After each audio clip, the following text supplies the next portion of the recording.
രാജേഷിന്റെ മൃതദേഹം കൊണ്ടുപോകാൻ പണം ചോദിച്ചെന്ന ആരോപണം അടിസ്ഥാനരഹിതമാണെന്ന് പഞ്ചായത്ത് അംഗം. This news is brought to you by Padinjath golden diamonds, Cherupuzha, Alakode, Padiyottuchal.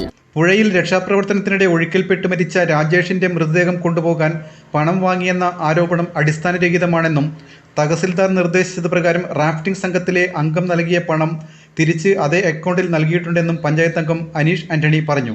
ഞാൻ തിരുവനന്തപുരത്ത് രാജേഷിൻ്റെ ബോഡിയെ അനുഗമിച്ച് പോകുന്ന ആളായതുകൊണ്ട് റാഫ്റ്റിങ്ങിൻ്റെ ഒരാളെ എന്നെ വിളിക്കുകയും ഇങ്ങനെ തഹസിൽദാർ വിളിച്ചിട്ടുണ്ടായിരുന്നു, ഒരു 25,000 രൂപ ആംബുലൻസിൻ്റെ ചിലവിലേക്ക് വേണം എന്ന് പറയുകയും ചെയ്തു.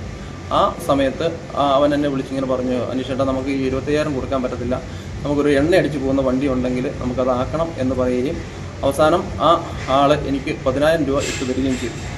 ഈ വണ്ടിക്ക് എണ്ണ അടിച്ച് പോകാൻ വേണ്ടി 10,000 രൂപ ഇട്ട് തന്ന ആ വണ്ടിക്ക് ചിലവാകാത്തതുകൊണ്ട് ഞാനത് പിറ്റേ ദിവസം തന്നെ ആ പൈസ ആ റാഫ്റ്റിംഗുകാരന് എനിക്ക് ആരാണോ ഇട്ട് തന്നത് അവർക്കത് തിരിച്ചിട്ട് കൊടുക്കുകയും ചെയ്തു.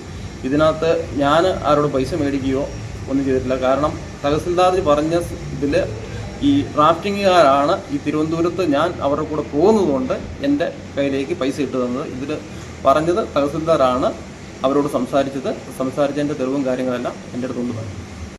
ഒരു നമ്മുടെ ഈ ചാരിറ്റബിൾ അല്ലെങ്കിൽ സന്നദ്ധ സംഘടനകളിൽ ഈ എണ്ണ മാത്രം അടിച്ചു പോകുന്ന വണ്ടി ഉണ്ടെങ്കിലൊന്ന് നോക്കിയിട്ട് നമുക്ക് അതിൻ്റെ പൈസ എത്രയാണെന്ന് വെച്ചാൽ നമുക്ക് ഇട്ട് തരാം, അത് ചെയ്യണമെന്ന് പറഞ്ഞു. അന്നേരം എൻ്റെ അടുത്ത് എന്ന് പറഞ്ഞാൽ ആ പ്രദേശത്ത് തഹസിൽദാർ ഈ പറഞ്ഞ എല്ലാവരും, പഞ്ചായത്ത് അധികൃതർ, പിന്നെ ബ്ലോക്ക് അധികൃതർ എല്ലാവരും, MLA അടക്കം എല്ലാവരും അവിടെ വെക്കുന്നു.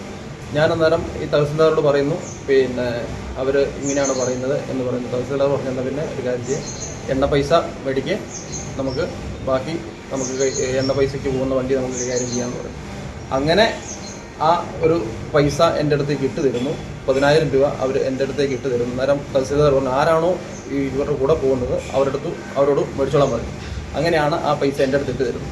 അങ്ങനെ ഇട്ട് തന്ന് ആ പൈസ ഞാൻ തഹസിൽദാരോട് പറഞ്ഞു, ഇങ്ങനെ പൈസ കിട്ടിയെന്ന് പറഞ്ഞു. പുള്ളി പറഞ്ഞു ആയിക്കോട്ടെ എന്ന് പറയുന്നത്. എന്നോട് പറഞ്ഞു, ഇത് തിരുവനന്തപുരത്ത് ചെല്ലുമ്പം ഇവിടുന്ന് പോകുന്ന വണ്ടിക്കാരന് കൊടുത്താൽ മതി. എന്തായാലും ഇവിടുന്ന് ഏകദേശം എണ്ണ അയാൾ അതും പറയുന്നുണ്ട്, പിന്നെ ഒരു 10,000-13,000 രൂപ മേലെ എണ്ണ പൈസ തരുമെന്ന് ഈ ആംബുലൻസുകാരൻ ഈ തഹസിൽദാരോട് പറയുന്നുണ്ട്.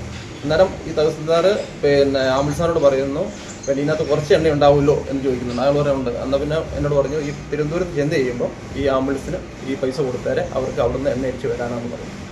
തിരിച്ച് ഈ എനിക്ക് ആരാണോ ഇട്ട് തന്നെ അവർക്ക് ഇട്ട് കൊടുക്കുന്നു.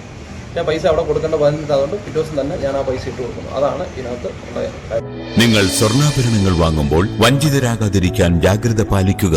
2023 ഏപ്രിൽ 1 മുതൽ സ്വർണ്ണ പരിശുദ്ധി ഉറപ്പുവരുത്തുന്നതിന് കേന്ദ്ര ഗവൺമെന്റ് ആഭരണങ്ങളിൽ HUID നിർബന്ധമാക്കിയിരിക്കുന്നു. 100% ആഭരണങ്ങളും HUID മുദ്ര ചെയ്ത മലയോര മേഖലയിലെ ഒരേയൊരു jewellery Padinjath golden diamonds, Cherupuzha, Alakode, Padiyottuchal, wholesale division, Thrissur.